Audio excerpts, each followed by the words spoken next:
शादी थप्पड़ खाने के लिए नहीं की थी। रात के 8 बज चुके थे। सास गुस्से में गहना को देख रही थी और गहना उनकी आंखों को देखकर डर के मारे कांप रही थी। सास उसे देखकर पुकारती हुई बोली, तेरी हिम्मत कैसे हुई मेरे घर में ये सब करने की? ले देकर 4 दिन हुए हैं इस घर में आए हुए और अपने आप को घर की मालकिन समझती है। आने दे आज मेरे बेटे को, आज तेरी खैर नहीं।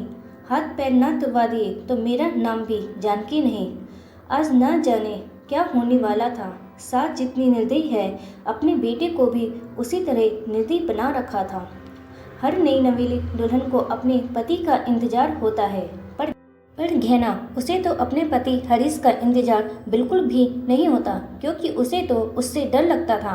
मन ही मन मन्नत मांग रही थी कि आज पति घर न आए, लेकिन जब तक पति घर नहीं आएंगे तब तक सासू माँ उसे खाना भी नहीं देगी। इतनी निर्दयी औरत है कि रसोई को भी ताला लगा कर रखा है। आखिर ऐसा क्या हुआ था कि जानकी जी उसे इस कदर डांट रही थी? और आखिर हरीश का ऐसा क्या स्वभाव था कि अभी नई नवेली दुल्हन होने के बावजूद भी गहना को अपने पति का बिल्कुल भी इंतजार नहीं था। चलिए जानते हैं गहना के बारे में। गहना की शादी हरीश से 4 महीने पहले ही हुई थी। माता पिता तो थे नहीं। ग्रेजुएशन पूरा होते ही चाचा चाची ने ही उसकी शादी करवाई थी और फिर अपनी जिम्मेदारियों की स्थिति श्री कर ली थी। ना कोई पग फेरे की रस्म, ना ही कोई तीज त्योहार। इधर ससुराल में ले देकर सास जानकी जी, पति हरीश और एक नंद विवाह थी जिसकी सगाई हो चुकी थी। छोटा परिवार था। एक प्यारी और शांतिपूर्ण गृहस्थी का सपना संजोए गहना इस घर में आई थी। पर सपने तो सपने ही होते हैं, हमेशा थोड़े सच होते हैं। शांतिपूर्ण गृहस्थी तो सपना ही बन के रह गई। गहना जहाँ 20 साल की, वहीं हरीश पूरे 30 साल का। दोनों की उम्र में पूरे 10 साल का अंतर था। सास जानकी जी गहना के लिए 10 नियम कायदे बनाए बैठी थी। सुबह 4 बजे तक उठकर पूरे घर की साफ सफाई करना, उसके बाद स्नान आदि करके रसोई में जाना, हमेशा मुंह पर घूंघट लिए रहना, सबको खाना खिलाए बगैर खाना ना खाना, और भी न जाने क्या क्या नियम। गहना को उन नियमों को सख्ती से पालन करना होता था, पर अभी उसकी उम्र ही क्या थी। कई बार गलती भी हो जाती थी। अगर किसी दिन कोई चूक हो जाती तो उस दिन उसकी सामत आ जाती थी। उस पर हाथ उठाने से भी कोई गुरेज नहीं करता था। यहाँ तक कि उससे 5 साल बड़ी ननद विवाह भी उस पर हाथ उठा देती थी। शादी के कुछ दिन बाद 8 बजे तक हरीश घर नहीं आया था। गहना को बहुत जोर से भूख लग रही थी, तो उसने अपने आप से खाना लेकर खाना शुरू ही किया था कि अभी पहला निवाला मुंह में गया ही था कि इतने में जानकी जी ने देख लिया और चिल्लाना शुरू कर दिया। जब गहना से बर्दाश्त नहीं हुआ तो उसने कहा, माँ जी मुझे बहुत जोरों से भूख लग रही थी, इसलिए खाना खा लिया। इससे पहले सासू माँ कुछ और कहती, नंद विवाह ने आगे होकर गहना के गाल पर थप्पड़ रसीद कर दिया। तुम्हारी हिम्मत कैसे हुई मेरी माँ से जवान लड़ाने की? अपने घर में क्या खाना नहीं मिलता था तुमको जो भूख बर्दाश्त नहीं कर सकती थी? मेरा भाई तुम्हारा पति है, उसका इंतज़ार नहीं कर सकती थी? अरे औरतें तो अपने पति के लिए क्या से क्या कर जाए। इतने में सासू माँ भी बीच में बोली, रहने दो विवाह, क्या संस्कार सिखा रही है इसे?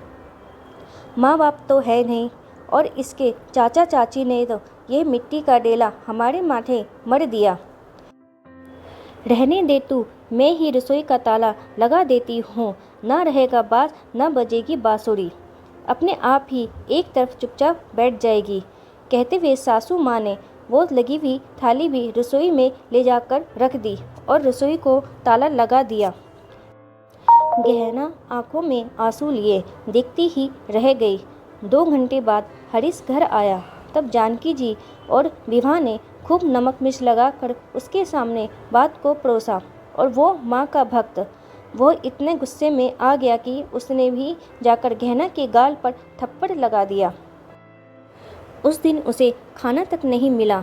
अब आज का ही किस्सा ले। गहना शाम का खाना बनाकर सास और नंद को खाना खिला रही थी। दोनों बाहर हॉल में बैठकर खाना खा रही थी। वहीं गहना गरम गरम रोटियां सेक कर दोनों को परोस रही थी। आज सुबह सासू माँ ने सिर्फ 2 ही रोटी खाने को दी थी। इस कारण से गहना को बहुत जोर से भूख लग रही थी, पर हरीश तो 10 बजे से पहले आने से रहा। गहना से बिल्कुल भी भूख बर्दाश्त नहीं हो रही थी। इससे पहले कि सासू माँ और विभा खाना खाकर रसोई का ताला लगा दे, उसने फटाफट से एक रोटी अपने पल्ले में बांधकर अपने कमरे में खोस ली। जब माँ बेटी का खाना हो गया तो उन्होंने गहना को रसोई से बाहर कर ताला लगा दिया। गहना अपने कमरे में आ गई। इधर सासू माँ और विभा अपने कमरे में आराम करने चली गई। जब गहना को लगा कि अब माहौल सही है तो उसने अपने कमर में बंधी रोटी को निकाल कर रोल करके कोरी ही खाना शुरू कर दिया। रोटी खाते खाते उसकी आंखों में आंसू भी गिरे जा रहे थे। स्वाभिमान इस चीज़ की गवाही नहीं दे रहा था, पर क्या करे वो भी समझ नहीं आ रहा था। उसी समय सासू माँ किसी काम से उसी तरफ आई और उन्होंने गहना को रोटी खाते हुए देख लिया। बस फिर क्या था, हंगामा शुरू हो गया। अब गहना अब यही इंतज़ार कर रही थी कि हरीश घर पर ना आए। अब पता नहीं आज वो क्या करेगा। उस दिन इन सबके सामने रोटी लेकर खाई थी तो थप्पड़ मार दिया, पर आज तो रोटी की चोरी की थी। थोड़ी देर बाद हरीश घर आया तो गहना को दिल जोरों से धड़क रहा था, माथे पर पसीना आ रहा था। अचानक हरीश की जोरदार आवाज़ आई, गहना बाहर आओ। गहना डरती हुई कांपती बाहर आई। देखा तो सासू माँ अभी भी नागिन की तरह पुकार रही थी और हरीश, उसकी आंखें तो गुस्से से लाल थी। तेरी इतनी हिम्मत की अपने ही घर में चोरी करती है, रुक तुझे तो मैं आज बताता हूँ। कहते कहते हरीश ने अपनी बेल्ट निकाली और गहना को मारना शुरू कर दिया। गहना हाथ जोड़ती रही, लेकिन ना उसे तरस आया ना ही उस घर की औरत को। आखिर जब हरीश नहीं रुका तो गहना उसे धक्का मारकर दौड़ती हुई घर के बाहर निकल गई। अरे अरे पकड़ो इसे, बाहर कहाँ जा रही है? जानकी जी ने कहा तो हरीश ने जवाब दिया, जाने दो माँ, कौन सी उसके मायके वाले बैठे हैं जो उसे घर में बिठा लेंगे। अपने आप ही घूम फिर कर वापस आ जाएगी। तुम मेरा खाना फटाफट लगाओ, मुझे भूख लग रही है। हरीश की बात मानकर जानकी जी ने खाना लगा दिया और हरीश खाना खाने बैठ गया, पर गहना की सूझबूझ किसी ने नहीं ली। आखिर थोड़ी देर बाद गहना वापस आई। उसे देखकर तीनों कुटिल मुस्कान के साथ सामने खड़े हो गए। आ गई वापस महारानी, क्या हुआ? मायके वालों ने जगह नहीं दी?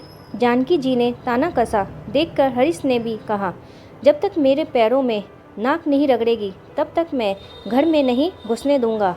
बड़ी गई थी ना मुझे धक्का मारकर। हाँ भैया, इतनी आसानी से माफ़ मत करना इसे। अगर अभी माफ़ कर दिया तो कल को सिर पर चढ़ के नाचेगी। ऐसी लड़कियों का क्या भरोसा। अरे भरोसा तो हमें तुझ पर भी नहीं है, जो अपनी भाभी का सम्मान ना कर पाई। वो हमारे घर में क्या कमान बढ़ाएगी। अचानक गहना के पीछे से विवाह के होने वाले ससुर जी निकल कर आए। उन्हें देखते ही तीनों के चेहरों की हवाइयाँ उड़ गई। अरे आप कब आए समधी जी? उसी समय आए थे जिस समय आपकी बहू रोड पर बदहवास सी दौड़ रही थी। अच्छा हुआ हमें आप लोगों का चेहरा अभी से पता चल गया, वरना हमारा घर तो बर्बाद हो जाता।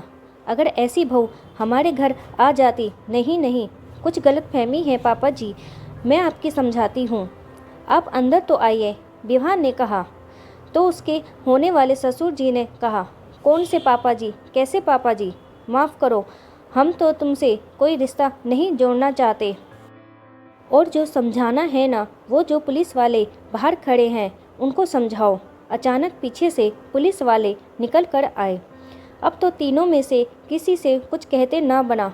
उन्हें देखते ही जानकी जी ने अपनी आवाज़ को नरम करते हुए गहना से कहा, अरे बहू, इतनी छोटी सी गलत फहमी में कोई पुलिस को बुला कर लाता है क्या? ऐसी छोटी मोटी परीक्षा तो हर शादीशुदा औरत को अपने घर में देनी ही पड़ती है। आखिर तेरा ये ससुराल है, इसका मान रखना तो तेरी जिम्मेदारी है। माफ़ करना सासू माँ, मुझे ऐसी कोई परीक्षा देने का शौक़ नहीं है। शादी थप्पड़ खाने के लिए नहीं की थी मैंने, और ये कैसा ससुराल जहाँ रोटी भी मुझे चुरा कर खानी पड़ी।